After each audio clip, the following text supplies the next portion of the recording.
Bismillah.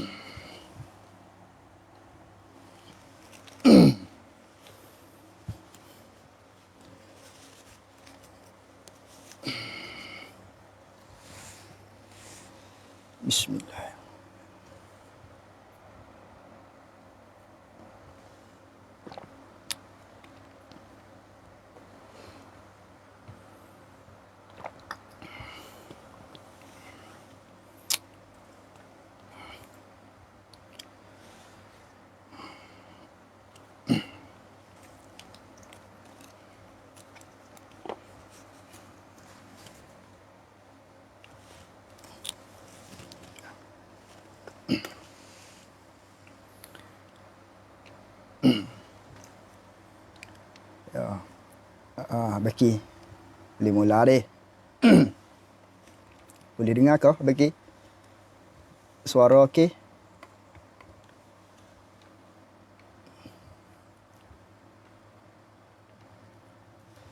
Suara okey, Baki?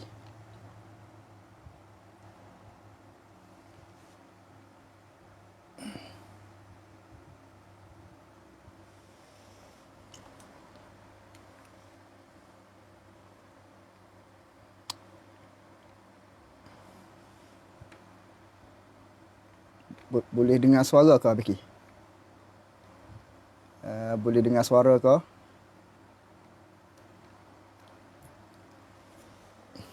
Kalau tak dapat dengar tu, komen eh.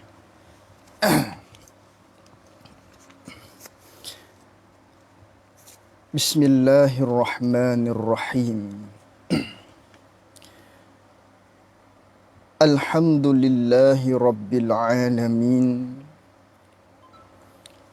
Wassalatu wassalamu ala ashrafil anbiya'i wal mursalin.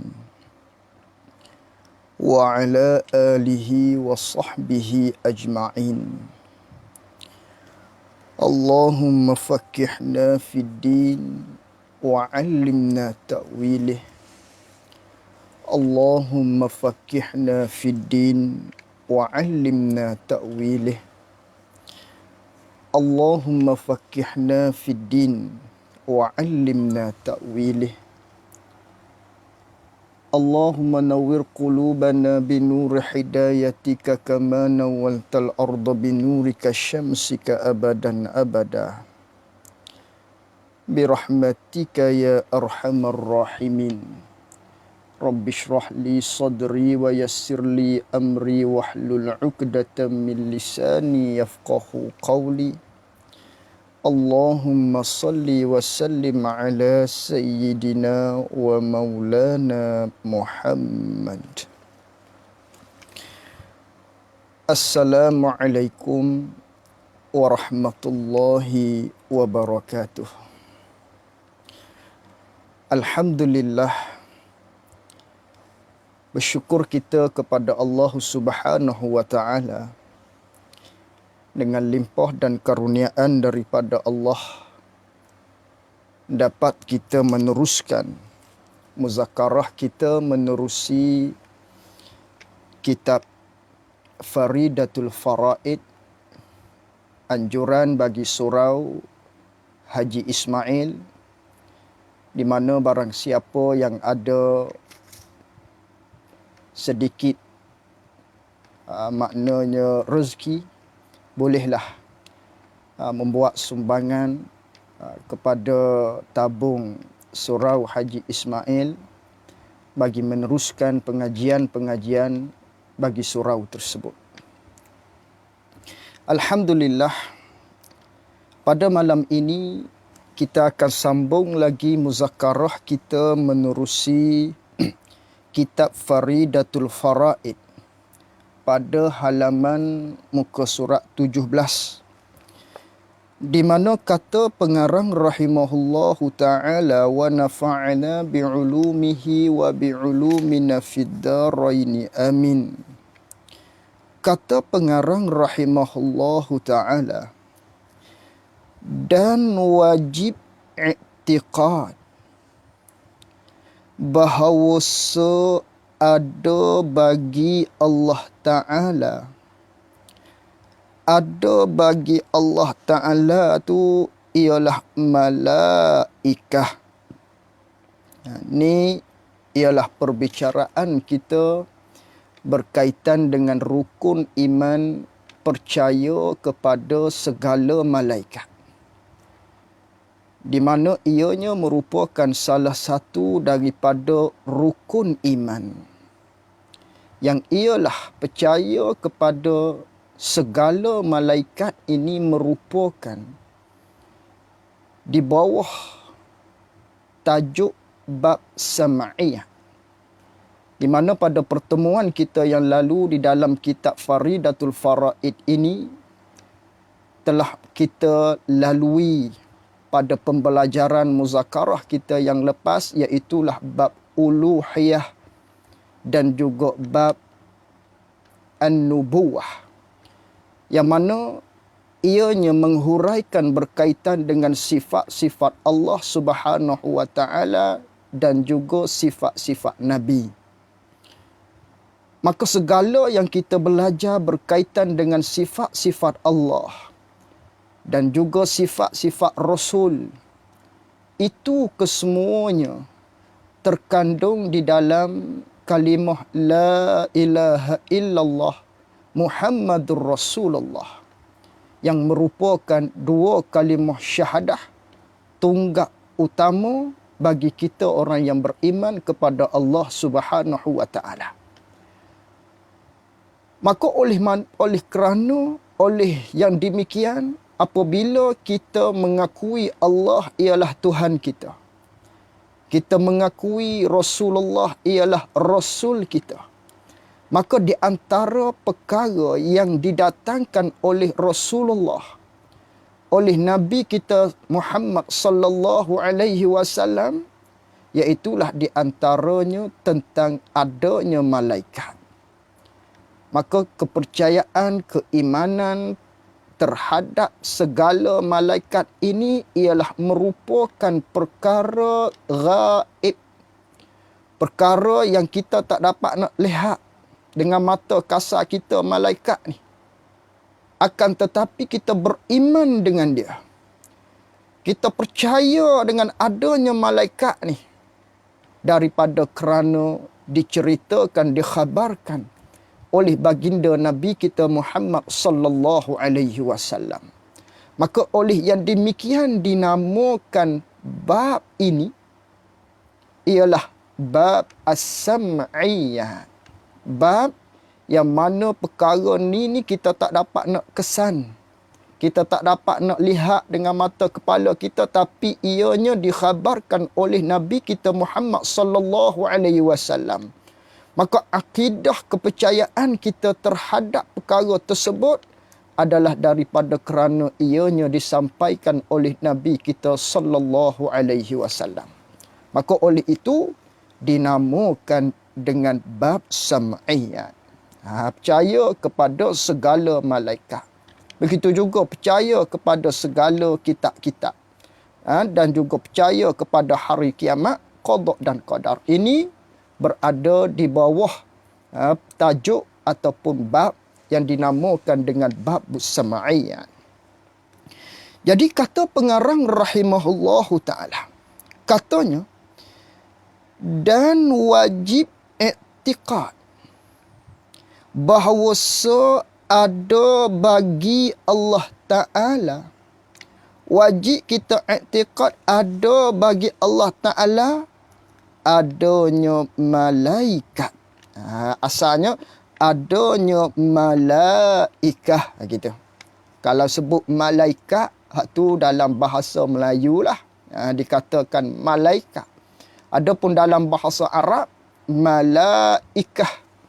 Jadi lafaz malaikah merupakan lafaz jamak. Merupakan lafaz jamak. Nak tanya dulu ni, apa ni? Dengar ke tak dengar ni? Dengar ke tak dengar? Ada ke siapa-siapa boleh bagi tahu? Boleh dengar ke suara saya ni? Boleh dengar ke? Cuba komen. Nak tahu boleh dengar ke tak boleh dengar aja. Aku duk ceramah tak boleh dengar. Boleh dengar ke Abaki? Siapa-siapa? Oh, babo-babo ada ni. Masya Allah ni.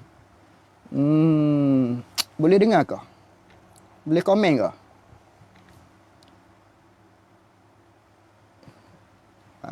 Abaki tu daripada Surau Haji Ismail. Kalau tak dengar, buat telefon lah kat kita nya. Miss call ke macam mana. Boleh dengar tu. Terima kasih Ustaz Ahmad Firdaus. InsyaAllah boleh dengar lah. Baik. Kata pengarang rahimahullahu ta'ala, katanya, dan wajib i'tiqad bahawa ada bagi Allah Ta'ala, wajib kita i'tiqad ada bagi Allah Ta'ala ni, adanya malaikah. Gitu. Adanya malaikah. Terima kasih. Ada malaikat. Wajib kita i'tiqad. Wajib apa ni? Wajib syarak. Dengan maknanya wajib syarak ialah perkara yang kalaulah kita tak tahu dia, maka berdosa lah. Itu wajib. Wajib dengan maknanya kalau tak tahu hak ni, maknanya berdosa. Itu wajib syarak. Adapun dalam masalah akidah, ditekankan kita untuk tahu serta untuk kita i'tiqad. Kerana itulah kata pengarang rahimahullahu ta'ala, dan wajib i'tiqad. Agama kita, syarak kita tekankan kepada kita benda ni wajib. Wajib. Wajib apa? Wajib i'tiqad, wajib berpegang di hati kita. Kitab Faridatul Faraid. Wajib kita berpegang di hati kita. Wajib kita yakini di hati kita. Wajib kita yakin, wajib kita berpegang di hati kitanya. Ada bagi Allah Ta'ala ni, ada bagi Allah tu malaikah. Wajib kita i'tiqad, ada bagi Allah Ta'ala ni malaikah. Jadi malaikah ni ialah lafaz jamak. Apa lafaz jamak? Lafaz yang menunjukkan banyak. Itu panggil lafaz jamak. Lebih daripada 3 ke atas. Jadi tak kira lah. Bila kata bentuk jamak menunjuk di atas kata banyak. Yang mana malaikah asal daripada perkataan mufrad dia nya, iaitulah malakun. Bila kata malakun, satu malaikat. Apa ni satu malaikat gitu. Malaikat tu bahasa Melayu dah lah kita terjemahnya. Tapi malaikah maknanya banyak malaikat. Kalau satu malaikat, itu dikatakan dalam bahasa Arab, iaitulah malakun. Itu lafaz mufrad dia. Mim, lam, kaf. Malakun. Itu satu malaikat. Bila kata banyak malaikat, iaitulah malaikah. Malaikah, lafaz jamak. Adapun lafaz mufrad dia, kata satunya, iaitulah malakun. Mim, lam, kaf. Jadi perkataan malakun, satu malaikat. Satu malaikat. Kalau kita baca dengan kata malikun. Malikun. Takdirlah dalam kitab tu mim, lam, kaf. Boleh kita nak baca malakun. Boleh kita nak baca milkun. Boleh kita nak baca mulkun. Boleh kita nak baca malikun.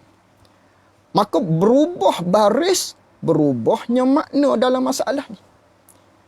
Baca malakun, yakni satu malaikat. Baca malikun, kena kepada raja ataupun ketua. Baca milkun, kena kepada memerintah. Baca mulkun, kena kepada kerajaan. Satu perkataan, hurufnya sama, baris berlainan, mengubah akan makna. Ini di antaranya. Ada juga huruf sama, tapi baris tak sama, makna sama. Umpama, mashaf. Boleh baca mishaf. Boleh juga kita baca mushaf. Boleh baca. Walau berubah baris, tapi kena kepada Al-Quran tadi. Mashaf, mishaf, mushaf. Adapun hak ni malakun, milkun, mulkun, malikun. Lain-lain makna dia. Kalau baca malakun, iaitulah satu malaikat. Itu lafaz mufrad daripada kata hak jamaknya malaikah. Walaupun sama pada huruf, bila berubah makna, ianya apabila berubah baris, maka ianya berubah akan makna. Ini dalam masalah ni. Lalu kata pengarang rahimahullahu ta'ala, wajiblah kita i'tiqad dalam hati kita, wajib kita berpegang di hati kita, wajib kita yakini di dalam hati kita ada bagi Allah Ta'ala ni adanya banyak malaikat. Wajib kita ikat begitu. Wajib kita tambah dalam hati kita. Wajib kita yakini 100% yakin ada bagi Allah Ta'ala namanya malaikat. Ada banyak malaikat, wajib i'tikad begitu. Berapa banyak malaikat? Nanti dia akan bagi tahu kepada kita. Jadi wajib i'tikad ada bagi Allah Ta'ala ni malaikah. Siapa malaikat ni? Dan mereka itu malaikah ni. Beberapa banyak malaikat ni, mereka ni ialah beberapa hamba Allah Ta'ala. Malaikat-malaikat ni ialah hamba Allah. Semacam kita. Kita pun nama hamba Allah. Cuma kita ni bangsa manusia. Malaikat pun sama. Hamba Allah Subhanahu Wa Ta'ala. Bila kata hamba, maka ianya ialah makhluk Allah Subhanahu Wa Ta'ala. Bila sebut hamba, makhluk Allah. Maka bila kata makhluk hamba ni dia tak boleh nak memberi bekah di atas tiap-tiap sesuatu perbuatan. Tak boleh nak memberi bekah. Bila sebut hamba, tak boleh nak memberi bekah. Tak boleh nak memberi kesan di atas tiap-tiap perilaku yang dilakukan. Tak boleh nak memberi bekas perbuatan hamba ni. Perbuatan makhluk ni. Maka begitulah malaikat. Begitulah malaikah. Ialah merupakan hamba Allah Subhanahu Wa Ta'ala. Maka bila disebutkan dengan hamba, maka ianya ialah makhluk Allah, maka perbuatannya tidak dapat memberi bekas sama sekali. Lalu tu muskil. Muskillah kita. Kalaulah kita muskil, maknanya, tidakkah malaikat ni tugasnya ialah mencabut nyawa misalnya. Qul yatawaffakum malakul mautil ladzi wukila bikum summa ila rabbikum turja'un, dalam surah As-Sajdah kita duk baca tu. Maknanya, katakanlah ya Rasulullah, malakul maut ni, malaikat Israel ni, dialah yang mematikan. Bila tiba masa, dialah yang mematikan, kata Allah Subhanahu Wa Ta'ala. Maka Allah Ta'ala sandarkan yang mencabut nyawa ni, ya Allah Ta'ala wakilkan kepada malakul maut. Iaitulah malaikat Israel nama dia. Kemudian nyatalah di sini bahawasanya yang mencabut nyawa ialah malaikat. Malakul maut tadi. Maka pada akidah kita jangan sesekali kita terkeliru. Yang mana malaikat ialah hamba Allah Ta'ala. Maka perbuatan hamba tidak dapat nak memberi kesan sama sekali. Walaupun dikatakan di dalam Al-Quran yang ialah malakul maut itu mencabut nyawa. Tapi ianya hanyalah pada zahir saja. Zahir saja. Zahir saja malakul maut yang mencabut nyawa. Hakikatnya itu ialah perbuatan Allah Subhanahu Wa Ta'ala. Hakikatnya yang mencabut nyawa secara hakiki ialah Allah Subhanahu Wa Ta'ala. Kerana tidak ada satu makhluk Allah, hamba Allah Ta'ala yang dapat memberi kesan di atas perbuatan. Ini kita telah belajar dah di wahdaniah. Esa Allah Ta'ala pada perbuatan. Hanya perbuatan Allah sahajalah yang memperlakukan segala-galanya. Hatta hak di kita sekalipun. Kita telah belajar dah, gerak geri kita, berjalan kita, berkelip mata kita, bernafas kita, bercakap kita. Ni perbuatan siapa ni? Secara hakikatnya ialah perbuatan Allah Subhanahu wa taala. Ubat kita makan yang menyembuhkan Allah Subhanahu wa taala, bukan ubat. Itu akidah. Kita tanam siap-siap dah. Yakin dah, maknanya tidak ada satu perkara yang berlaku, semuanya ketentuan Allah Ta'ala satu. Dan hak berlaku tu ialah perbuatan Allah Subhanahu Wa Ta'ala. Maka begitulah keimanan kita kepada malaikat. Maknanya malaikat ni ialah beberapa daripada kalangan hamba Allah Subhanahu Wa Ta'ala. Yang dia ada tugas masing-masing, itu tugas zahir saja. Umpamanya tugas malaikat Mikail merupakan tugasnya menurunkan rezeki. Itu tugas. Dan tugas dia ni ialah ibadat bagi malaikat. Jangan pula kita beranggapan, oh, malaikat ni ialah merupakan kaki tangan Allah. Pekerja Allah Subhanahu Wa Ta'ala. Yang menolong Allah Subhanahu Wa Ta'ala. Allah tak berhajat pada semua tu. Cuma zahirnya, tugas bagian malaikat ni. Sekian tugasnya. Ada tugas masing-masing. Hakikatnya Allah Subhanahu Wa Ta'ala. Malaikat Mikail yang menurunkan rezeki, hakikatnya yang menurunkan rezeki ialah Allah. Wa yarzuqu man yasha. Allah lah yang memberi rezeki, yang menurunkan rezeki kepada mereka yang Allah Ta'ala kehendak. Begitu juga yang mencabut nyawa. Allah lah yang mencabut nyawanya. Cuma tugas zahirnya, iaitulah kepada malaikat. Yang merupakan itu ibadat para malaikat. Hak ni turun wahyu. Hak ni memberi rezeki, menurunkan rezeki. Hak ni mencabut nyawa. Tugas dia ni merupakan ibadat bagi para malaikat. Bukan penolong Allah Subhanahu Wa Ta'ala, bukan kaki tangan Allah Subhanahu Wa Ta'ala. Itu akidah. Itu akidah. Wajib kita berpegang gitu. Malaikat hamba Allah Subhanahu Wa Ta'ala, bukan kaki tangan Allah Subhanahu Wa Ta'ala. Lepas tu tugas ni tu ialah ibadat para malaikat. Ibadat para malaikat. Habis itu wajib kita i'tiqad. Ada bagi Allah Ta'ala ialah beberapa banyak malaikat, yang mana mereka itu ialah beberapa hamba Allah Ta'ala. Hamba Allah Subhanahu Wa Ta'ala malaikat ni. Yang mana malaikat-malaikat ni yang dipeliharakan mereka itu malaikat-malaikat ni. Beberapa mereka itu para malaikat ni dipelihara daripada mengerjakan maksiat. Malaikat Allah Ta'ala jadikan dia, maknanya terpelihara mereka ni daripada maksiat, terpelihara. Yang mana Allah Ta'ala naskan di dalam Al-Quran, la ya'sunallaha ma amarahum wa yaf'aluna ma yu'marun. Malaikat-malaikat ni mereka tu tak pernahlah derhaka kepada Allah. La ya'sunallah. Mereka itu tak pernah derhaka sama sekali kepada Allah.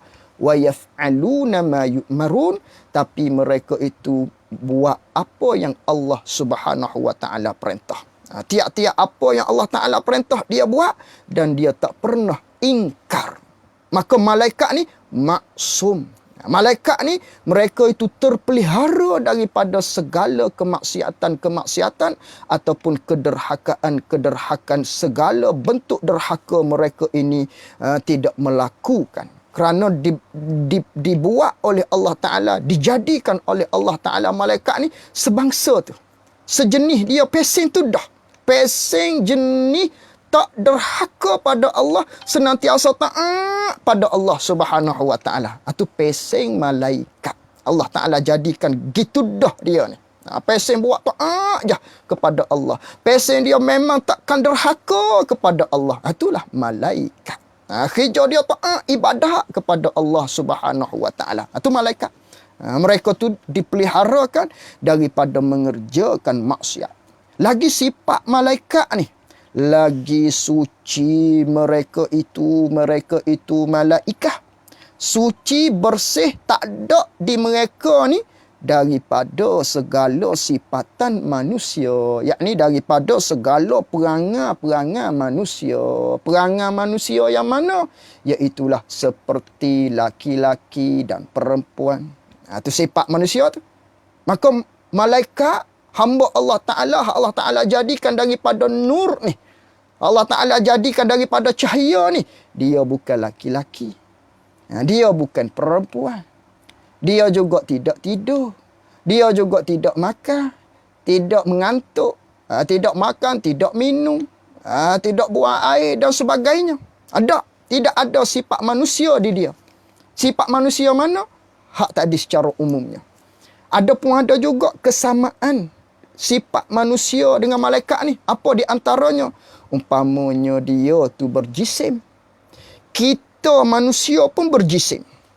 Cuma jisim kita ni jisim yang jamad. Jisim hak basah kerah. Boleh sentuh. Tu kita. Boleh pegang. Tu kita pesen kerah. Pesen jamad. Pesen kerah kita. Adapun malaikat ni dijadikan oleh Allah Subhanahu Wa Taala jismun latifah. Jisim yang latif. Jismun latif. Jisim yang latif. Jisim yang pesen lembut.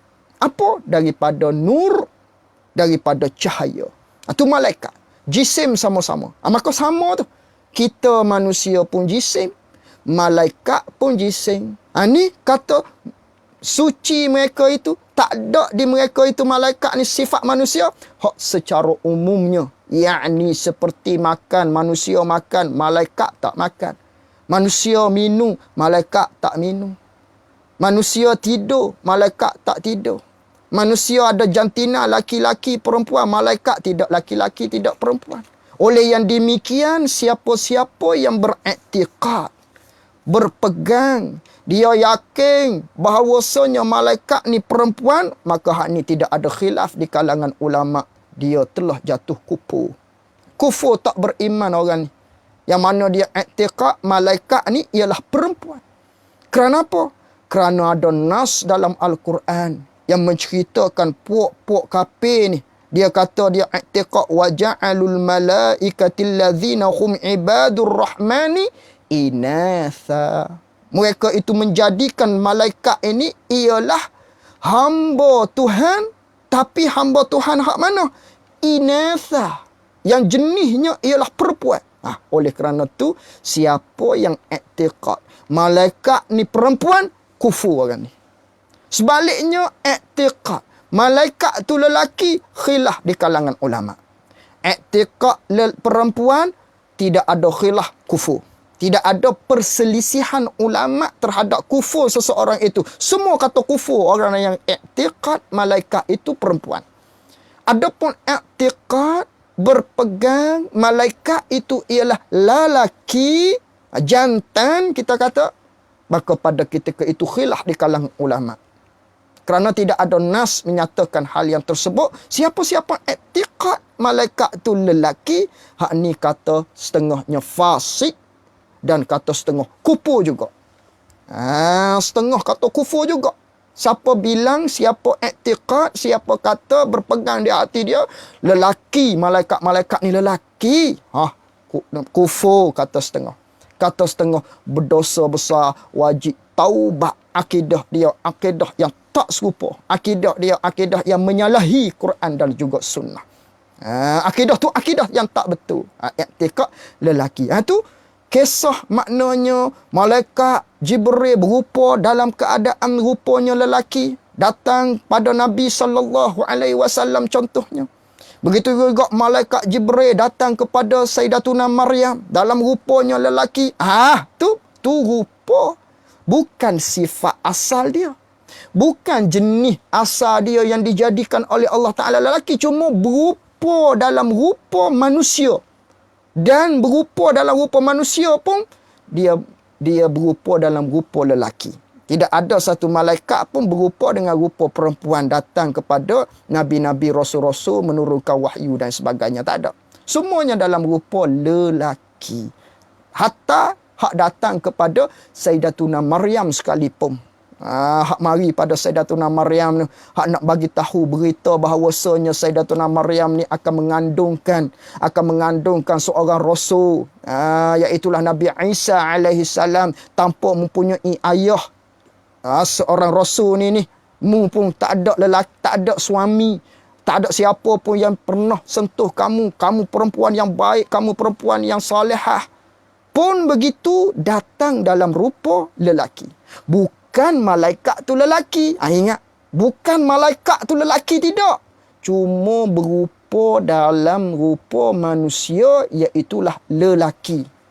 Datang kepada rasul-rasul, nabi-nabi dan juga Sayyidatuna Maryam itu dalam rupa lelaki. Bukan sifat asal dia tu lelaki, tidak. Malaikat-malaikat ni, dia tidak lelaki, dia tidak perempuan. Wajib i'tiqad. Tidak makan, tidak minum, tidak tidur, tidak mengantuk. Begitu. Itu malaikat yang dijadikan oleh Allah Subhanahu Wa Taala, yang merupakan yang dijadikan oleh Allah daripada cahaya. Wajib kita i'tiqad begitu. Lalu tu, manakala kita kenal dah, malaikat-malaikat ni ialah hamba Allah Ta'ala, wajib kita i'tiqad begitu. Dan malaikat-malaikat ni pula tak pernah derhaka pada Allah, senantiasa taat kepada perintah Allah Subhanahu Wa Taala.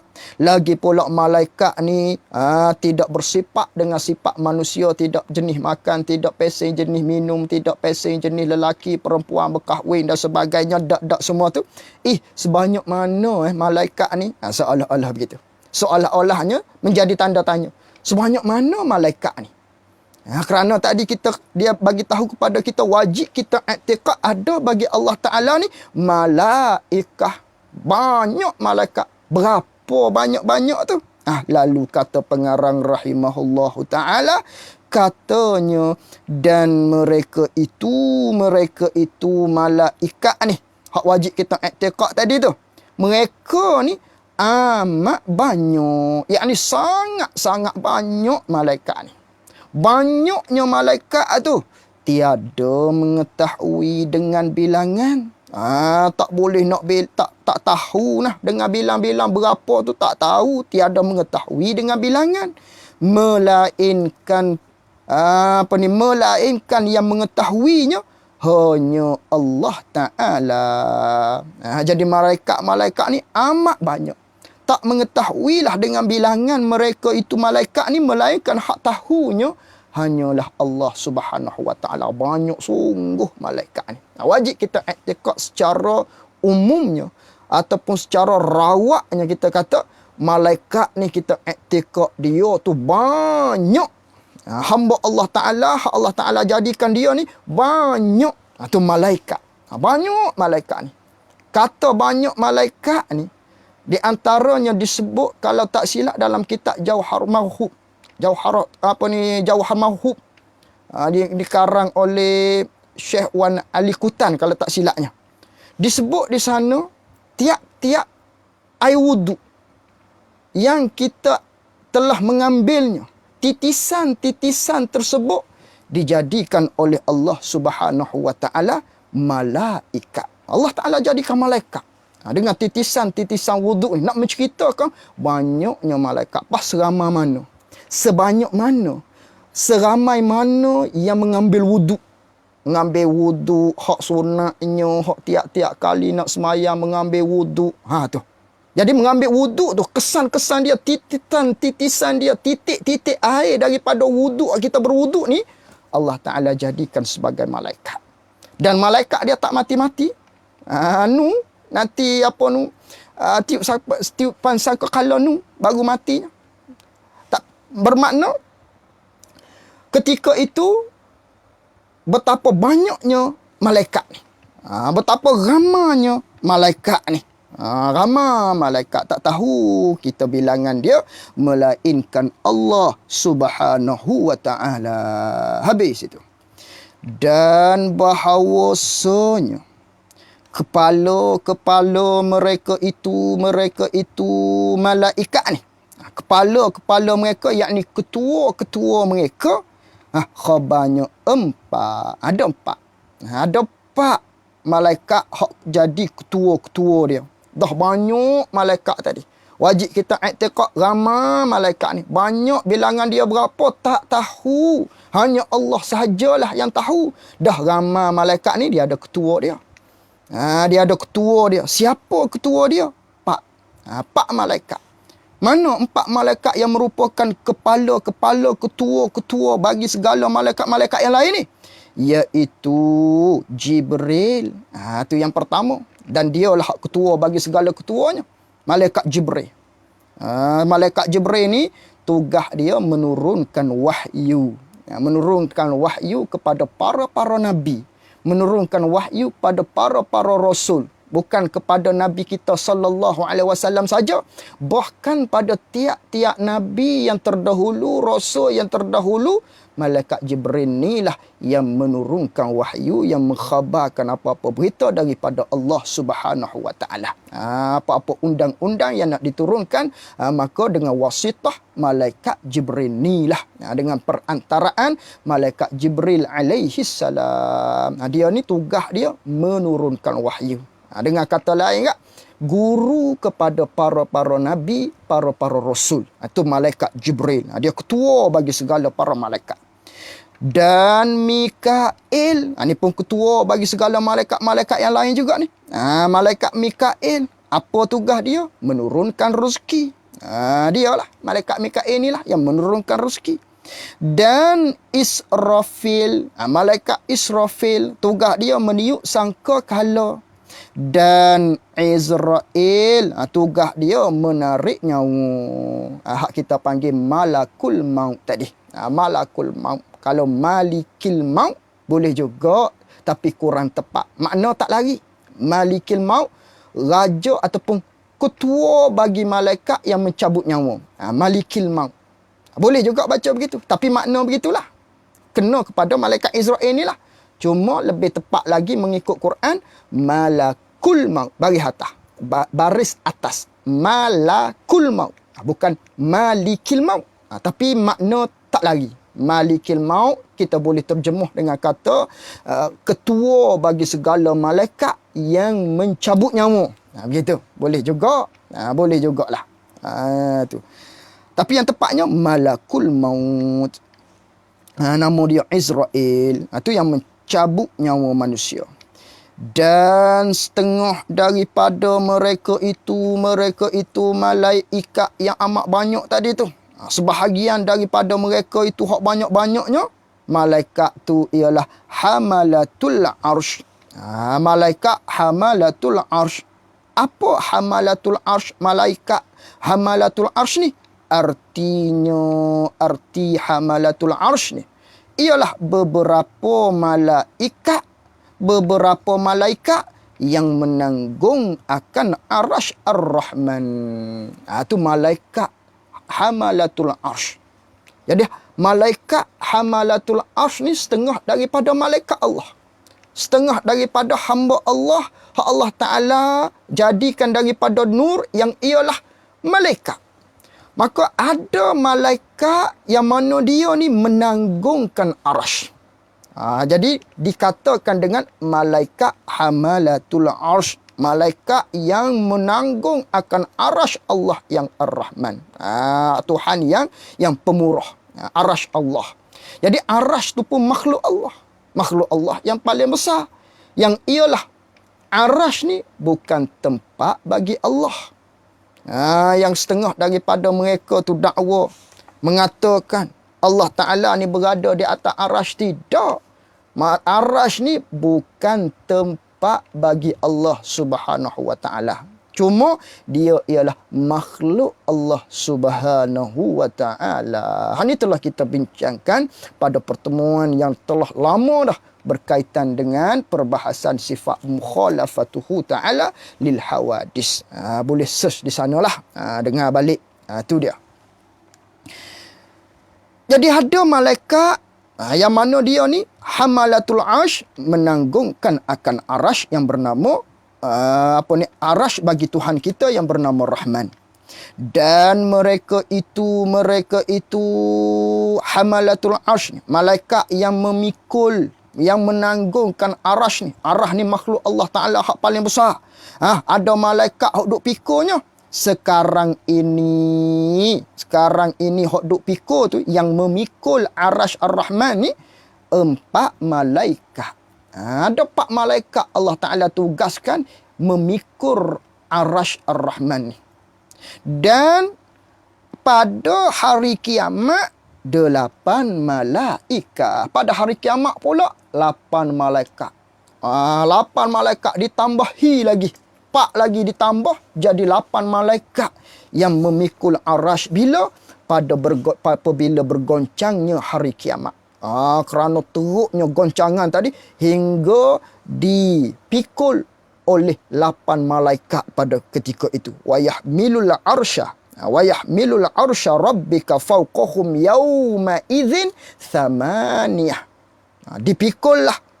Maknanya akan arash itu, arash Tuhan engkau itu, pada ketika hari kiamat, 8 malaikat. Kerana kegoncangan hari kiamat yang amat dahsyat, lalu tu dipikul oleh 8 malaikat pada ketika itu. Sekarang ni tak kiamat lagi, 4 malaikat yang memikul akan arash tadi.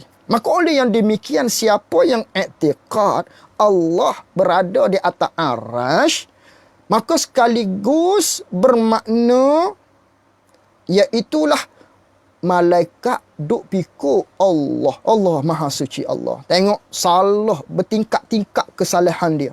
Orang yang i'tiqad, mereka yang berpegang Allah berada di atas arash.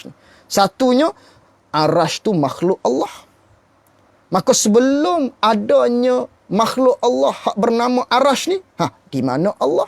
Tengok jauh lagi tu orang yang i'tiqad begitu. Kemudian malaikat duk pikul arash sekarang ni. Duk pikul Allah. Bermakna malaikat duk pikul Allah. Maha suci Allah. Allah berhajat pada sesuatu. Allah berhajat kepada sesuatu ni, maha suci Allah. Tengok salah orang yang berpegang begitu, satu demi satu, satu demi satu, satu demi satu. Maha suci Allah Ta'ala. Semua tu tidak sama sekali. Allah Ta'ala tak bertempat. Mukhalafatuhu lil hawadis. Jadi yang pikul malaikat sekarang ni ada 4 malaikat. Nanti apabila berlakunya hari kiamat, pada saat itu 8 malaikat yang menanggung akan arash, yang memikul akan arash daripada kerana kegoncangan yang amat dahsyat pada ketika itu. Pada ketika hari kiamat berlaku ni. Habis itu. Dan setengah daripada mereka itu malaikat yang amat banyak lagi ni, hak mereka itu malaikat yang amat banyak ni, mereka yang wajib ketahuikan atas jalan tafsil. Ada lagi malaikat-malaikat hak amat banyak yang mana wajib kita tahu di atas jalan tafsil. Mana? Dan mereka itu yang wajib kita tahu atas jalan tafsil, atas jalan satu-satu kena namanya, iaitulah 10 malaikat. 10 malaikat hak wajib kita tahu nama dia. Sebagaimana beriman kepada segala rasul Nabi itulah. Yang mana Nabi itu banyak, rasul tu banyak bilangannya. Itu secara umumnya. Secara umumnya kita kena i'tiqad Nabi-Nabi, Rasul-Rasul ni banyak. Nabi-Nabi, Rasul-Rasul ni ramai. Maka secara umum dah ramai. Hak wajib kita tahunya atas jalan tafsir 25. Bukan 25 ni saja Rasul. Cuma wajib tahu 25 Rasul. Wajib tahu dengan maknanya tak tukar. Orang tanya kita, kenal ke Adam? Apa nama Adam ni siapa? Nama Nabi tu. Yusuf ni nama Nabi ke nama bukan Nabi? Nama Yusuf ni ialah nama bagi Nabi lagi Rasul. Itu panggil kita tahu. Panggil kita reti atas jalan tafsir tu. Bukan dengan makna kena hafal. Cuma kita boleh tahu. Orang tanya kita, ni nama siapa ni? Kita boleh tahu. Kalaulah orang ni tak tahu nama ni. Nama siapa ni? Tu maknanya dia berdosa tu. Kerana tak tahu atas jalan tafsir. Berdosa dia. Ini pun sama. Malaikat tu amat banyak. Maka hak wajib kita tahu atas jalan tafsil, atas jalan satu-satunya, iaitulah 10 malaikat. Kata 10 malaikat yang wajib kita tahu, 4 kepala-kepala yang dahulu-dahulu. Mana hak dahulu-dahulu? Tak ada. Hak dia bilang tadi, malaikat Jibril, malaikat Mikail, malaikat Israfil, malaikat Izrail. Tu ialah hak terdahulu. 4 dah kat situ. Tambah lagi. Dan Munkar dan Nakir. Namanya malaikat Munkar dan Nakir. Yang bertanya kedua malaikat Munkar dan Nakir ni, dia tanya akan segala orang yang mati. Tugas dia malaikat Munkar dan Nakir ni tanya orang hak meninggal dunia, hak cabut roh. Mereka yang telah dicabutkan roh oleh Allah Subhanahu wa taala melalui malaikat Israel tadi itulah. Malaikat yang mencabut nyawa tu. Malaikat Israel.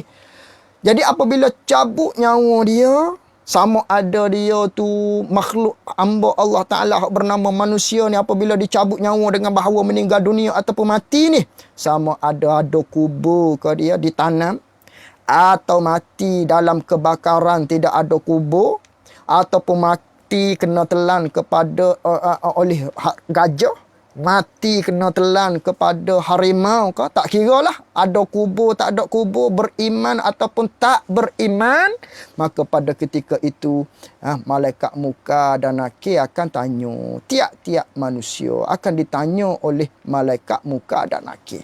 Maka soalan-soalan yang akan ditanya oleh Munkar Nakir ni, hak ni telah bocor dah. Bocor dah. Umpama kalau budak SPM hak akan datang nak ambil ni, tiba-tiba ada orang bagi tahu fardu takdir saja. Dia bagi tahu ni soalan akan masuk ni. Cerak masuk hak ni. Oi, budak ni kalau tak boleh jawab juga, Allah tak boleh nak kata apa dah lah. Engkau telajak lah dia panggil. Tak pandai sangat lah orang panggil orang ni. Orang bagi tahu dah ni jawapan dia. Sekian, mu jawab macam ni. Bagi tahu siap-siap dah. Tak boleh jawab juga. Parok lah kita kata. Ni pun sama. Hak akan ditanya oleh Munkar Nakir ni, semua telah diceritakan oleh Nabi SAW. Oleh yang demikian, persiapkan diri kita untuk jawab soalan Munkar Nakir ni. Ni di atas dunia ni untuk kita mempersiapkan. Soalan hak bakal ditanya pada satu ketika nanti bila kita mati, hak ni jawapan dia. Maka kena mempersediakan jawapan bagi soalan yang akan ditanya di dalam kubur oleh malaikat Munkar dan Nakir. Maka ianya hal berkaitan dengan akidah. Nanti di akhirat bila dibangkit di padang mahsyar, hak utama sekali ditanya tentang sembahyang kita. Adapun dalam kubur, pertama sekali ditanya, man rabbuka? Siapa Tuhan engkau? Maka bagaimana kita nak jawab Allahu Rabbi? Rasul ialah nabiku, Nabi Muhammad. Bagaimana kita nak jawab soalan tersebut kalaulah kita ni tak kenal Allah Subhanahu wa taala? Man rabbuka? Siapa Tuhan engkau? Macam mana kita nak jawab? Al-Quran panduan kita, bagaimana kita nak jawab? Kalaulah atas dunia ni pun kita langgar Al-Quran, kita tak ikut Al-Quran, tak ikut hukum Al-Quran, bagaimana semua tu kita nak jawab? Maka semua soalan ni telah dipaparkan, telah dinyatakan, telah dikhabarkan oleh Nabi kita Muhammad sallallahu alaihi wasallam. Maka persiapkan diri kita untuk kita jawab soalan tersebut, agar kita luluh untuk menjawab soalan tersebut. Jawab tu maknanya dengan amalan kita lah di atas dunia. Kenal kita Allah di atas dunia, kenalah di akhirat. Apa ni dalam kubur nak jawab nanti. Itu mengikut amalan kita di atas dunia. Dengan bahasa apa? Ini berlaku khilaf di kalangan ulama. Ada setengah kata dengan bahasa Arab. Ada setengah ulama menyatakan ditanya tu dengan bahasa masing-masing lah. Inilah pendapat yang muktamad, iaitulah dengan bahasa masing-masing. Gitu. Itu setengah daripada malaikat yang wajib kita tahu atas jalan tafsir satu-satu nama dia. Malaikat muka dan nakir yang bertanyalah oleh mereka ini. Dia akan tanya segala orang yang mati. Dan Ridwan, malaikat Ridwan yang menunggu syurga. Duk tunggu syurga malaikat Ridwan ni. Duk tunggu di hadapan syurga malaikat Ridwan ni. Dan Malik Zabaniyah, yang mana tugas dia yang menunggu neraka. Malaikat Malik Zabaniyah tak pernah senyum. Tak pernah senyum lah malaikat Malik Zabaniyah ni. Kerana duduk jaga neraka tadi. Dan Raqib dan Atid, satu pada kanan mukallaf dan satu pada kirinya, kiri mukallaf. Satu ada di sebelah kanan, satu ada di sebelah kiri. Raqib Atid ni. Jadi tugas dia menyurat kedua Raqib dan Atid ni. Dia menyurat akan sekalian kebajikan. Dia duk surat, duk tulis akan amalan kebajikan kita. Hak kanan. Adapun hak kiri, malaikat hak berada di sebelah kirinya, duduk tulis amalan kejahatan. Menyurat keduanya oleh Raqib Atid akan sekalian kebajikan hak kanan dan kejahatan amalan jahat hak kiri. Malaikat Raqib Atid. Jadi malaikat Raqib Atid ni maknanya jong tulis. Maknanya hak duk juru catat segala amal hak kita buat. Tiap-tiap amal kita buat, hatta perkataan kita ni hak duk sari-sari duk bercakap ni, semuanya dicatat oleh para malaikat tersebut. Oleh malaikat Raqib dan Atid, yang sebelahnya ada di kanan, sebelah lagi ada di kiri. Satunya ada di kanan, satunya ada di kiri. Kanan menyurat hak baik, hak di kiri menyurat apa hak jahat.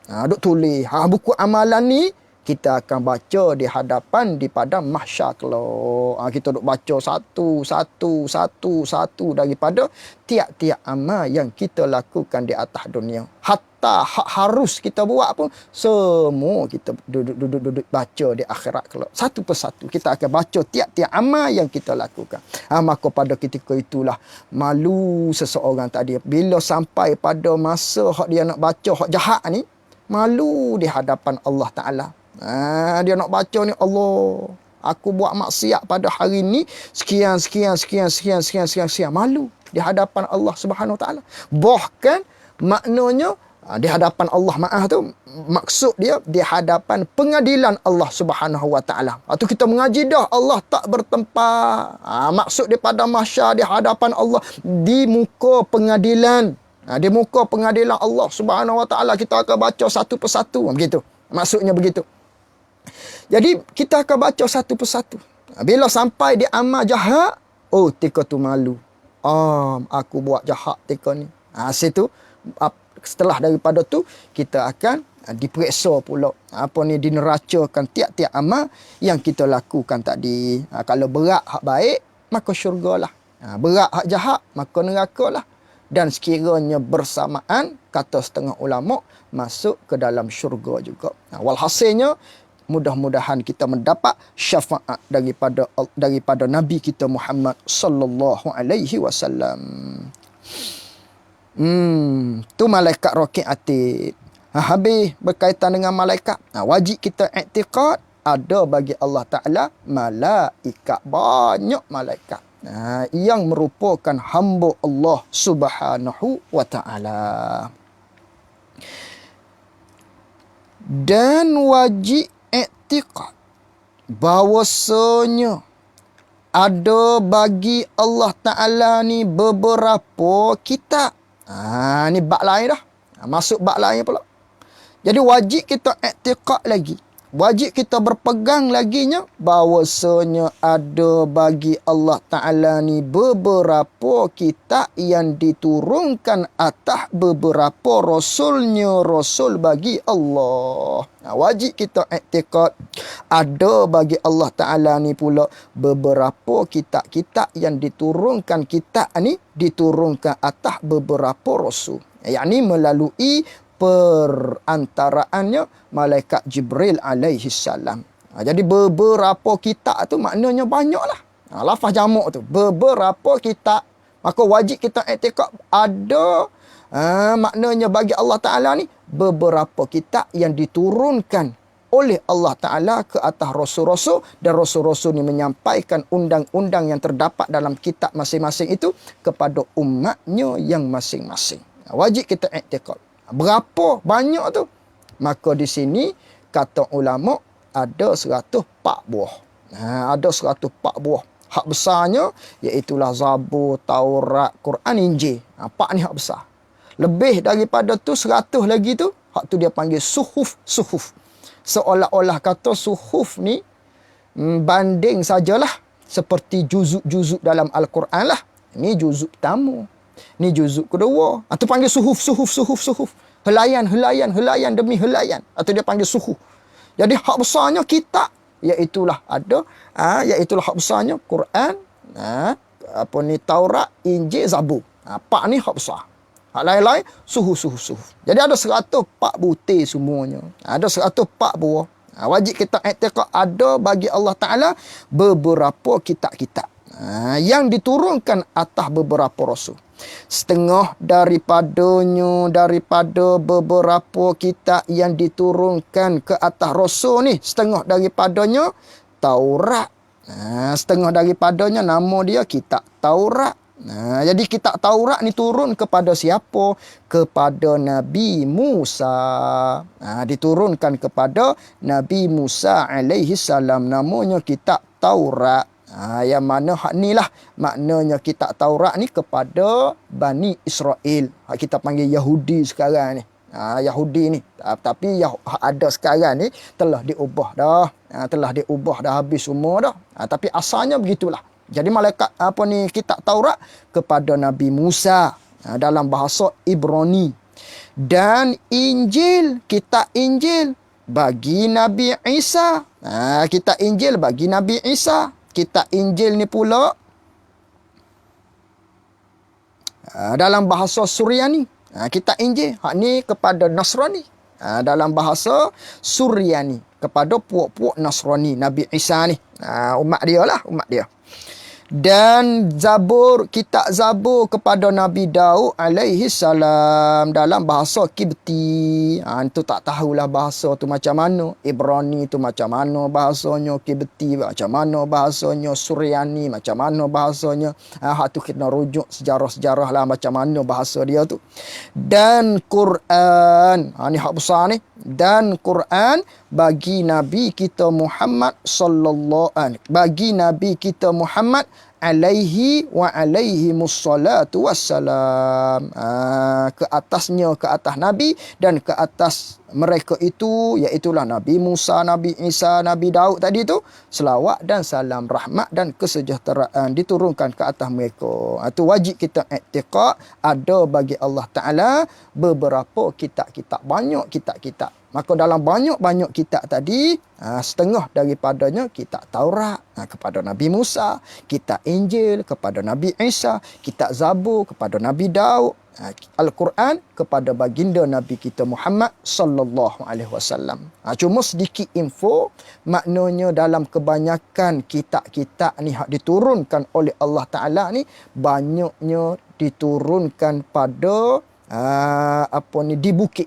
Banyaknya turun di bukit. Umpamanya Nabi kita sallallahu alaihi wasallam diturunkan di bukit Jabal Nur. Begitu juga kepada Nabi Musa, diturunkan di bukit Tursina. Banyaknya peristiwa-peristiwa tu di bukit diturunkan. Banyaknya, adalah hak tidak di bukit tu, tapi kebanyakannya di bukit. Dan isi-isi kandungan hak kitab-kitab lain banyak lagi tu, semuanya terkandung di dalam Al-Quran yang merupakan diturunkan kepada Nabi kita Muhammad sallallahu alaihi wasallam. Dan yang afdal dan wajib i'tikad bahawa seafdal sekalian makhluk itu ialah Nabi kita sallallahu alaihi wasallam.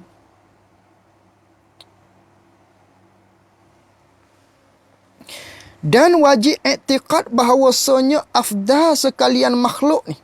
Bila kata makhluk, tiap-tiap hak dijadikan oleh Allah Ta'ala. Maka yang paling afdal sekalinya ialah Nabi kita sallallahu alaihi wasallam. Bandinglah dengan mana-mana ciptaan Allah sekalipun. Yang paling afdal sekali, yang paling lebih sekali di sisi Allah ialah Nabi kita Muhammad sallallahu alaihi wasallam. Itu wajib kita i'tiqad. Wajib kita berpegang. Maknanya hak paling lebih sekali Nabi kita sallallahu alaihi wasallam di atas yang lain-lain daripada segala-gala makhluk Allah. Mencakupi makhluk Allah ni malaikat sekalipun. Hak paling lebih di sisi Allah ialah Nabi kita sallallahu alaihi wasallam. Oleh yang demikian, dengan kelebihan lebihnya Nabi kita sallallahu alaihi wasallam di sisi Allah, maka kita selaku umat pun jadi lebih juga. Kerana apa lebih kita ni? Selaku umat Nabi sallallahu alaihi wasallam, kita lah hak paling lebihnya daripada kalangan umat-umat yang terdahulu hak lain, walaupun kita dibangkit akhir sekali. Kerana lebihnya Nabi kita Muhammad sallallahu alaihi wasallam. Dia panggil tupang tuah. Kerana lebih rasa dengan kita pun jadi lebih daripada umat-umat yang terdahulu. Maka oleh yang demikian, kita kena bersyukur kepada Allah Ta'ala, dijadikan oleh Allah Ta'ala tanpa kita minta, tanpa kita pohon. Tak ada siapa pun yang pohon kepada Allah Ta'ala. Hei Tuhanku, jadikanlah aku selaku umat Nabi sallallahu alaihi wasallam. Tak ada, mana-mana tak ada. Tapi Allah Ta'ala pilih kita menjadi umat kepada Nabi kita Muhammad sallallahu alaihi wasallam. Maka bersyukurlah. Banyak kelebihan jadi umat Nabi Muhammad ni. Sehingga ke Nabi-Nabi yang lain pun ada yang minta nak jadi umat Nabi Muhammad. Kerana apa? Kerana daripada kemuliaan yang ada pada Nabi kita sallallahu alaihi wasallam. Kerana di sisi Allah Nabi Muhammad ni lebih, maka ada di antara di kalangan Nabi Rasul nak jadi umat Nabi Muhammad. Kerana kemuliaan yang ada pada umat Nabi Muhammad daripada kerana tuah Nabi kita Muhammad sallallahu alaihi wasallam. Tiba-tiba kita jadi umat Nabi Muhammad. Bersyukur kepada Allah Subhanahu wa ta'ala. Di antara kelebihan umat Nabi Muhammad, hukum dia tak berat mana.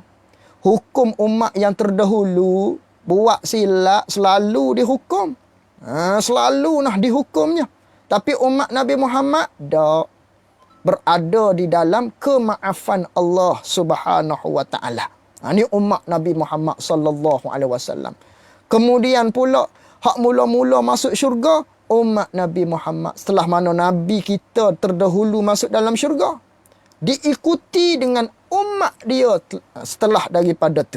Tidak kata umat Nabi Adam dulu, tak, kita dulu. Setelah mana Nabi Muhammad, kita umat Nabi Muhammad sallallahu alaihi wasallam lah maknanya yang akan memasuki syurga mendahulu daripada umat-umat yang terdahulu lagi. Walaupun mereka dibangkit awal, tapi nisbah di akhirat kelak lebihnya kita dibandingkan dengan umat-umat yang terdahulu. Itu wajib i'tiqad afdal sekalian makhluknya Nabi kita sallallahu alaihi wasallam. Digelarkan Nabi kita Sayyidul Anbiya, ketua bagi segala nabi. Digelarkan Nabi kita Sayyidul Mursalin, ketua bagi segala rasul. Digelarkan Nabi kita itu ialah afdalul makhluk. Jadi 3 gelaran Nabi berkaitan dengan hal ini. Apa dia? Sayyidul Anbiya, ketua bagi segala nabi-nabi. Sayyidul Mursalin, ketua bagi segala rasul-rasul. Afdalul makhluk, iaitulah seafdal-afdal makhluk Nabi kita sallallahu alaihi wasallam. Dan yang afdal kemudian daripada Nabi kita sallallahu alaihi wasallam, lepas daripada Nabi kita hak lebih sekali di sisi Allah, ialah Nabi Ibrahim. Nabi Ibrahim ni digelar dengan Khalilullah. Lepas daripada Nabi Ibrahim, ni turutan dia. Lepas daripada Nabi Ibrahim, maka Nabi Musa. Nabi Musa digelar dengan Kalimullah. Setelah mana Nabi Musa, maka Nabi Isa digelar dengan Ruhullah. Lepas daripada Nabi Isa, maka Nabi Nuh digelarkan dengan Abdan Syakura. Itu ada gelaran-gelaran dia. Inilah malaikat Jibril pada satu ketika dia tanya, "Hei Nabi Ibrahim, apa kelebihan yang Allah Ta'ala berikan kepada kamu?" Kata Nabi Ibrahim, "Aku ni Khalilullah, kekasih Allah." Kerana apa digelar dengan kekasih Allah? Kerana hati Nabi Ibrahim alaihissalam ni senantiasa dengan Allah Subhanahu wa taala. Itu Nabi Ibrahim dikatakan dengan Khalilullah.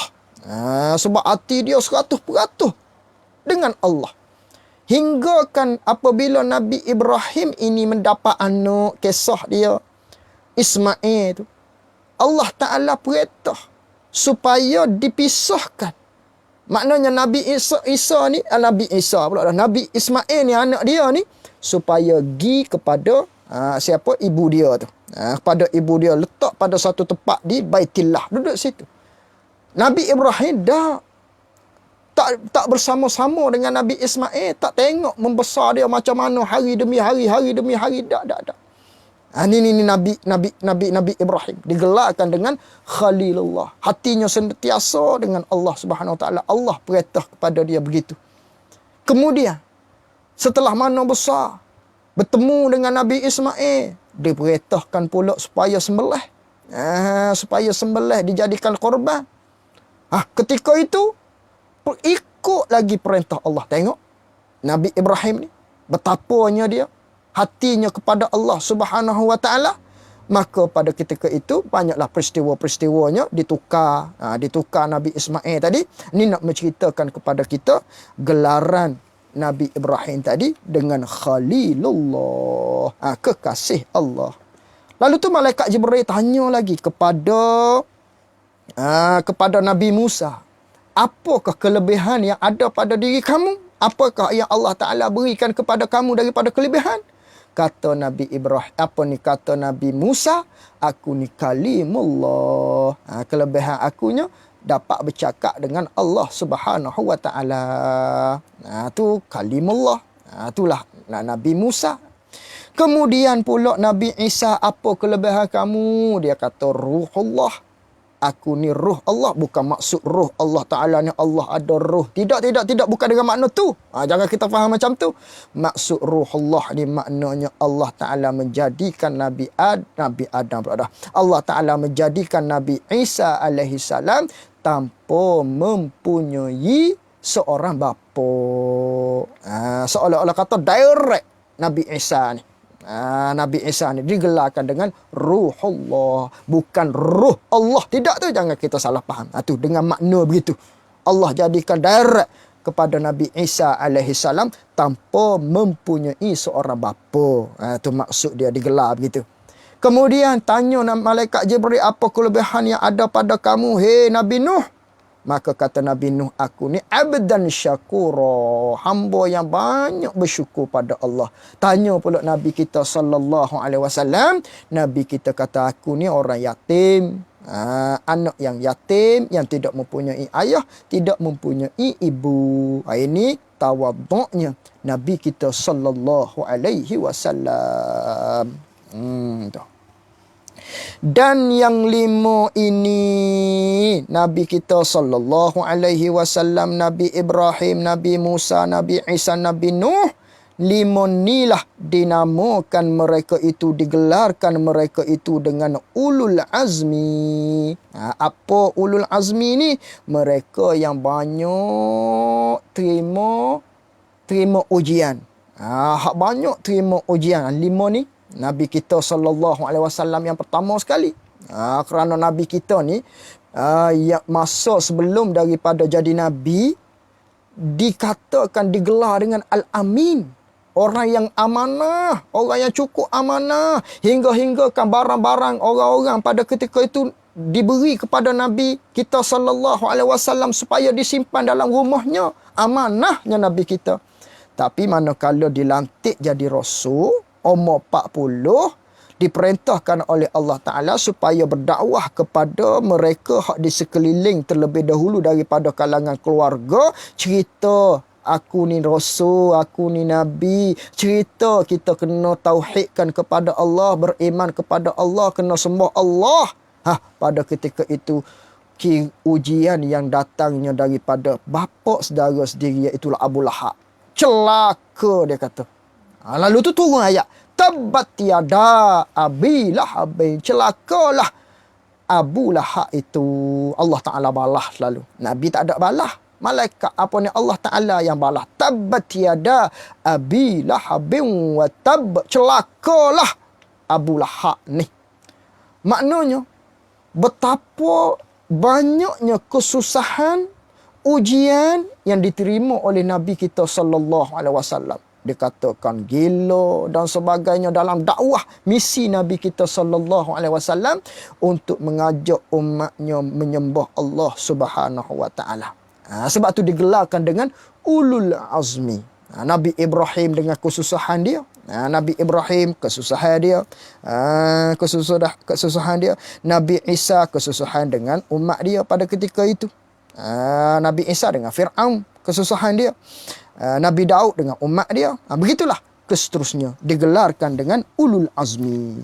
Kemudian hak tertib afdalnya, lepas daripada 5 rasul ni, maka segala rasul yang lain daripada mereka itu hak 5 tadi. Lepas daripada rasul 5 yang digelar dengan ulul azmi, maka rasul-rasul yang lain lah. Lepas daripada pangkat rasul-rasul yang lain, kemudian maka segala nabi hak bukan rasul. Setelah daripada nabi rasul yang ulul azmi, nabi kita mula-mula sekali, lepas daripada tu ikutinya rasul-rasul yang lain. Hak lain daripada 5 tu. Lepas daripada rasul-rasul yang lain ni, barulah hak lebihnya nabi-nabi hak bukan rasul. Lepas daripada tu, sebelum daripada tu dia kata, serta berlebih kurang martabat mereka itu pada Allah Ta'ala, yakni di sisi Allah Ta'ala. Ada lebih kurang lah. Maksud ada lebih kurang ni, maknanya tak sama. Sebagaimana tadi, Nabi kita yang paling afdal sekali. Lepas daripada Nabi kita hak paling afdal di sisi Allah, iaitulah Nabi Ibrahim. Lepas Nabi Ibrahim, Nabi Musa. Lepas Nabi Musa, Nabi Isa. Lepas Nabi Isa, Nabi Nuh. Nabi Nuh. Dia ada turutan-turutan. Begitu juga nabi-nabi yang lain setelah daripada tu. Ada turutan masing-masing. Kemudian nabi-nabi yang lain pula ada turutan. Itu maksud serta berlebih kurang pangkat martabat mereka itu di sisi Allah. Setelah daripada nabi-nabi rasul-rasul ni, kemudian maka segala kepala-kepala daripada malaikat. Lepas daripada tu, kepala-kepala malaikat lah. Tertib afdalnya barulah hak ketua malaikat tadi. Siapa ketua malaikat tadi? Malaikat Jibril. Iaitulah laginya malaikat Mikail. Kemudian malaikat Israfil. Kemudian malaikat Israel. Itu ketua-ketua malaikat. Maknanya nabi-nabi dulu, rasul-rasul dulu, tertib hak afdalnya, barulah segala malaikat. Barulah malaikat, iaitulah didahului dengan kepala-kepala dia. Kemudian maka segala yang tinggal daripada malaikat, hak ramai lagi nulah, banyak lagi malaikat-malaikat tu, tertib afdal dia. Kemudian maka segala sahabat, yakni sahabat bagi Nabi kita sallallahu alaihi wasallam, lepas pangkat malaikat, hak lebih di sisi Allah Subhanahu wa taala, iaitulah sahabat Nabi. Sahabat Nabi ni. Dan mereka itu segala sahabat Nabi ni pula berlebih kurang. Berlebih kurang tak sama pada segala martabat mereka itu pada Allah Ta'ala. Di sisi Allah Subhanahu wa Ta'ala tak sama. Sahabat ni dengan sahabat ni tak sama. Di sisi Allah Ta'ala afdal dia. Hak ni dengan hak ni tak sama. Tu dia ada berlebih-lebih kurang di antara satu sama lain. Cuma hak afdal sekali di kalangan sahabat pula. Maka afdal Maka yang terlebih afdal di sisi Allah Ta'ala daripada kalangan mereka itu sahabat ni pula, yang pertamanya iaitulah Sayyidina Abu Bakar. Sayyidina Abu Bakrin. Sayyidina Abu Bakrin ni digelar dengan Abu Bakar. Bapa bagi janda pula dah, maaf. Bapa bagi, apa dia panggil, lawan bagi janda ni, bapa bagi dara, gitu. Bikrin tu dara. Bapa bagi dara. Nama Abu Bakar ni Abdullah ibnu Quhafah. Itu nama dia. Nama asal dia Abdullah.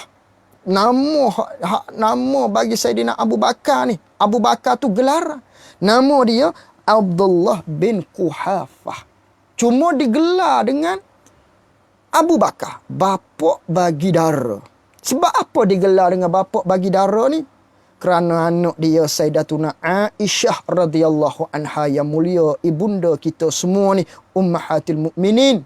Dia ni yang mana kalau berkahwin dengan Nabi kita sallallahu alaihi wasallam yang mulia, diberi kelebihan khususiah kepada Nabi kita sallallahu alaihi wasallam terhadap Sayyidatuna Aisyah, anak kepada Sayyidina Abu Bakar ni. Diberi kelebihannya janda. Apa ni janda? Minta maaf, tersilap sama cakap ni. Dia panggil dara, gitu. Dara sepanjang masa. Walaupun setelah mana kita panggil dijima. Senantiasa dara. Itu Sayyidatuna Aisyah yang diberi kelebihan oleh Allah Subhanahu wa taala kepada ibunda kita ummahatul mukminin. Iaitulah Sayyidatuna Aisyah. Sebab tu digelar dengan Abu Bakrin. Abu Bakar. Bapa bagi bikir. Bapa bagi bikir. Digelarkan juga yang keduanya dengan As-Siddiq. Nama dia Abdullah ibnu Quhafah ni digelarkan juga dengan As-Siddiq. Kerana apa? Kerana dialah orang yang mula-mula sekali beriman kepada Allah. Setelah mana peristiwa Isra' Mi'raj, Nabi sallallahu alaihi wasallam cerita, aku ni diperjalankan oleh Allah Ta'ala, selalu dah dia memperbenarkan apa yang dikatakan oleh Nabi kita sallallahu alaihi wasallam. Digelarkan pula dengan As-Siddiq. Nama dia Abdullah ibnu Quhafah. Jadi hak afdal sekali Sayyidina Abu Bakar. Yang mana dia ni, Sayyidina Abu Bakar memerintah selama 2 tahun 3 bulan 10 hari. Tak lama. Sayyidina Abu Bakar memerintah pada ketika itu setelah mana wafatnya Nabi kita sallallahu alaihi wasallam, diperbincangkan selama 2-3 hari, siapa nak ganti ni? Nak ganti khilafah, nak ganti pemerintahan yang mana ketika itu Nabi kita sallallahu alaihi wasallam yang pegang. Setelah mana wafatnya Rasulullah, siapa ni pada saat ni? Berbincanglah. Naik nama Sayyidina Abu Bakar, naik nama Sayyidina Umar, naik nama Sayyidina Osman, naik nama Sayyidina Sayyidina Ali. Lalu tu bincang, dilantiklah Sayyidina Abu Bakar atas alasan yang pertama dalam perang Tabuk. Dalam perang Tabuk, Nabi sallallahu alaihi wasallam tanya, maknanya siapa nak bersedekah pada hari ini? Di antaranya Sayyidina Umar, dia sedekah. Sayyidina Osman, dia sedekah, tapi sedekah setengah daripada harta. Adapun Sayyidina Abu Bakar, hebatnya dia sedekah segala harta dia. Nabi tanya, "Hei Abu Bakar, apa yang ada di dalam rumah kamu yang kamu tinggal sekarang nak pergi perang ni?" "Tak ada tinggal apa sekarang ya Rasulullah. Hanya ada Allah dan Rasul." Ini hebatnya Nabi Sayyidina Abu Bakar. Lagi pula yang mengimani jemaah setelah mana Nabi kita jatuh sakit, tak boleh nak jadi imam. Siapa yang dilantik oleh Nabi? Iaitulah Sayyidina Abu Bakar. Maka Sayyidina Abu Bakar inilah layak menjadi khalifah, yang menjadi pemimpin menggantikan bagi Nabi kita sallallahu alaihi wasallam. Pakak setuju. Jadi pemerintahan itu diambil alih oleh Sayyidina Abu Bakar selama 2 tahun 3 bulan 10 hari. Wafat pada umur 63 tahun. 63 tahun. Kuburnya berhampiran dengan Nabi kita sallallahu alaihi wasallam. Lepas daripada Saidina Abu Bakar, maka Umar. Umar ni khalifah yang seterusnya. Amirul Mukminin. Yang mana perintahannya 10 tahun. Bulan 8 hari. Wafat pun 63 tahun juga. Tapi mati dibunuh. Mati syahid Saidina Umar ni. Orang nak bunuh Saidina Umar. Kalau Saidina Umar berhadapan begini, orang takut. Saidina Umar ni hebat. Tapi orang bunuh Saidina Umar ni ketika mana dia menjadi imam sembahyang. Mari tikam kok belakang. Tak ingat nama dia apa dia. Abu Lu'lu' ke apa nama dia tu. Hak bunuh Saidina Umar ni. Tengok sejarah balik. Setelah mana Saidina Umar, maka Saidina Osman. Saidina Osman. Maka Saidina Ali. Lepas Saidina Osman, Saidina Ali. Menantu Nabi sallallahu alaihi wasallam. Lepas Saidina Ali, siapa pula yang memerintah? Saidina Hasan, cucu Nabi sallallahu alaihi wasallam. Tapi tak lama berlaku pergolakan, diambil pula pemerintahan itu oleh Saidina Muawiyah. Ini semua tertib afdal daripada kalangan sahabat ni. Jadi semua tu tertib tadi tu atas tertib khilafah mereka itu sahabat-sahabat tu lah. Atas tertib yang ganti Nabi tu. Tu mereka tu dah yang afdal di sisi Allah Subhanahu wa taala. Jadi kita nak perhabis sikit lagi. Maka 6 orang yang mencukupi lepas daripada berapa tadi? 4 orang tadi. Saidina Abu Bakar, Umar, Osman, Saidina Ali. Lepas daripada tu, maka 6 orang yang mencukupi menjadi 10. Cukup lagi biar jadi 10. Siapa? Orang yang disukakan mereka itu sahabat dengan syurga. Hak afdal, tertib afdal sahabat ni 4 hak jadi khalifah. Maka setelah daripada tu mereka hak disebut nama dengan berita gembira oleh Nabi sallallahu alaihi wasallam dengan syurga. Dia panggil mubasyirina fil jannah. Mereka yang diberi khabar gembira oleh Nabi kita dengan syurga. Siapa mereka itu? Ini hak tertib afdal ni. Dan mereka itu iaitulah Sayyidina Talhah bin Ubaidillah. Bukan bin Abdullah tu. Boleh baiki kitab tu. Bukan baiki maksudnya pangkah. Cuma kita bulakkan, letak tulis ke atas tu Ubaidillah. Talhah bin Ubaidillah. Lepas daripada tu Zubair bin Awam. Zubair ibnu Awam. Kemudian dan Abdurrahman bin Auf. Kemudian Sa'ad bin Abi Waqqas. Waqqas kena baiki juga.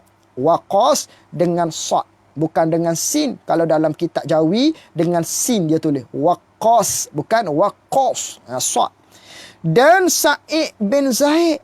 Dan Ubaidah. Yakni Abu Ubaidah Amir Ibnul Jarrah. Jadi 6 ni ialah sahabat-sahabat yang dikhabarkan berita gembira dengan syurga. Ramai lagi. Hak termasuk dengan khalifah 10. 4 tadi tu jadi 10 yang dipanggil dengan al-mubashirina fil jannah. Mereka yang dikhabarkan dengan oleh Nabi kita sallallahu alaihi wasallam jamin syurga. Abu Bakar jamin syurga. Umar jamin syurga. Saidina Osman jamin syurga. Saidina Ali jaminan syurga. Siapa lagi? Talhah jaminan syurga. Zubair bin Awam jaminan syurga. Abdurrahman bin Auf jaminan syurga. Ini semua mereka-mereka yang dijamin oleh Nabi kita sallallahu alaihi wasallam dengan syurga. Ini 10 semuanya. Bukan 10 ni saja yang dijamin syurga, ramai lagi dalam hadis ni 10. Ada lagi siapa? Bilal bin Rabah di antaranya. Tu semua tu jaminan syurga lah tu. Bilal bin Rabah apa semua tu. Habis kat situ. Kemudian tertib afdal lepas daripada sahabat. Kemudian tabi'un. Apa maksud tabi'un? Arti tabi'un segala yang mengikut sahabat. Mereka hak ikut sahabat. Siapa mereka hak ikut sahabat? Kita ikut sahabat juga. Panggil tabi'un ke kita? Tak. Kan kita panggil kita ni ahli sunnah wal jamaah. Apa ahli sunnah wal jamaah? Mereka yang mengikut jalanan Nabi, jalanan sahabat. Kita ikut sahabat. Tabi'un. Bukan. Tabi'un maksudnya segala yang mengikut sahabat. Artinya, arti segala yang mengikut sahabat ni, segala yang berjumpa dengan mereka itu sahabat. Apa ni mereka? Artinya segala yang berjumpa dengan mereka itu sahabat. Orang hak bertemu dengan sahabat, itu panggil tabi'un. Mereka yang ikut sahabat, itu panggil tabi'un ataupun tabi'in. Dia pernah bertemu dengan sahabat, dipanggil dengan tabi'in. Maka hak paling afdal sekali daripada kalangan tabi'in, iaitulah Uwais Al-Qarni. Dia tak bertemu dengan Nabi, tapi dia bertemu dengan sahabat. Hidup zaman Nabi, tapi tak bertemu. Kerana apa? Kerana maknanya hebatnya dia bakti kepada ibu dia. Tak bertemu dengan Nabi sallallahu alaihi wasallam, tak sanggup nak tinggal ibu dia tadi, walaupun dia boleh nak bertemu dengan Nabi, tapi oleh kerana sayangnya dia ni, berada di Yaman kepada ibu dia ni, dia sanggup jaga ibu dia, sehinggalah tak dapat bertemu dengan Nabi kita sallallahu alaihi wasallam. Tapi nama dia harum di sisi penduduk langit. Ni diceritakan oleh Nabi kita sallallahu alaihi wasallam. Tapi dia bertemu dengan sahabat. Dia bertemu dengan Saidina Umar. Dia bertemu dengan sahabat tu Uwais Al-Qarni. Maka tertib afdal lepas daripada tabi'un, maka ahli qurun semasa dengan mereka itu tabi'un. Ahli qurun yang semasa dengan mereka itu tabi'un. Siapa? Kena kepada tabi'in. Lepas daripada tabi'in, tabi'in. Mereka yang bertemu dengan tabi'un. Gitu. Orang yang bertemu dengan tabi'in. Tabi'in ialah orang yang bertemu dengan sahabat. Tabi'in orang yang bertemu dengan tabi'un tadi tu. Dia panggil tabi'in. Maka hak ni tertib afdalnya. Maka lepas daripada tu, maka ahli yang berhubung dengan kurun mereka itu tabi'in. Dan kurun itu masanya 100 tahun. Maknanya selepas daripada tabi'in, kurun hak lepas tu pula. Inilah hak dikatakan dengan 300 kurun terawal. Hak Nabi sallallahu alaihi wasallam kata, khairakum qarni summal ladzina yalunahum summal ladzina yalunahum. Ini dia panggil kurun salafus soleh. Kurun ni kurun hak afdal. Lepas daripada sahabat, iaitulah tabi'in. Lepas daripada tabi'in, tabi'in. Lepas daripada tabi'in, kurun setelah daripada tu. Lalu tu habis setakat tu. Setakat tu tertib afdal dia. Dan bermula akhir sekali, dan bermula jahil dengan kelebihan anbiya. Kita tak reti dengan kelebihan anbiya. Segala nabi-nabi lebih mereka ni atas segala malaikat. Kita tak reti, tak tahu hak ni. Siapa lebih antara nabi-nabi dengan rasul, dengan malaikat-malaikat, tak tahu. Kita jahil hak tu. Dan umpama kita jahil kelebihan nabi-nabi atas segala malaikat, umpamanya maksudnya antara sahabat ni dengan sahabat ni, siapa paling lebih, siapa lebih antara dua ni, kita tak tahu, kita jahil. Jadi kita jahil ni, jawabnya tiada mencederakan pada iman. Tak mencederakan iman kita, tak bawa pada rosak, tak bawa pada orang ni tak beriman kepada orang ni, orang yang bukan beriman. Tak. Dia tidak mencederakan iman kita, tak mencederakan pada kesahihan iman kita. Cuma tak comel lah. Kita kena tahulah tertib-tertib dia tadi tu. Tak berapa nak molek, tak tahu tertib-tertib tadi tu. Maka telah menyebut oleh Suyuti, oleh Imam Suyuti daripada Subki, yakni menakal daripada perkataan Imam Subki. Kata Imam Suyuti dalam kitab dia, yang mana dia nakal daripada perkataan Imam Subki, bahawasanya jikalau diam seseorang, Selama-lama umurnya. Tak tahu langsung hak mana hak afdal daripada kalangan mereka disebut tadi tu. Tiada terlintas pada hatinya hati seseorang melebihkan Nabi atas malak, melebihkan Nabi-Nabi atas malaikat tadi.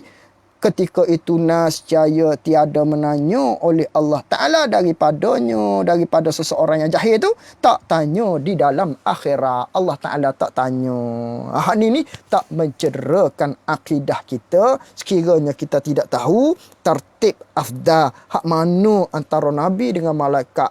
Antara Rasul dengan malaikat. Antara sahabat dengan sahabat-sahabat yang lain. Kita tak tahu waktu tu. Kita tak reti hak ni. Hak ni tidak mencederakan akidah kita. Tapi tahu tu itulah kesempurnaan. Wallahu a'lam. Setakat itu sahaja dulu untuk pertemuan kita pada malam ini. InsyaAllah mudah-mudahan surau-surau, masjid-masjid pun dapat dibuka dah. InsyaAllah mudah-mudahan begitulah kita harapnya. InsyaAllah kita akan bertemu lagi pada masa-masa yang akan datang. Wallahu a'lam wa ilmuhu atam. Jazakumullahu khairan jaza. Assalamualaikum warahmatullahi wabarakatuh.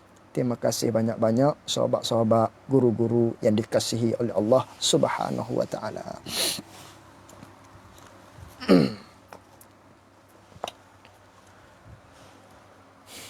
Bismillah.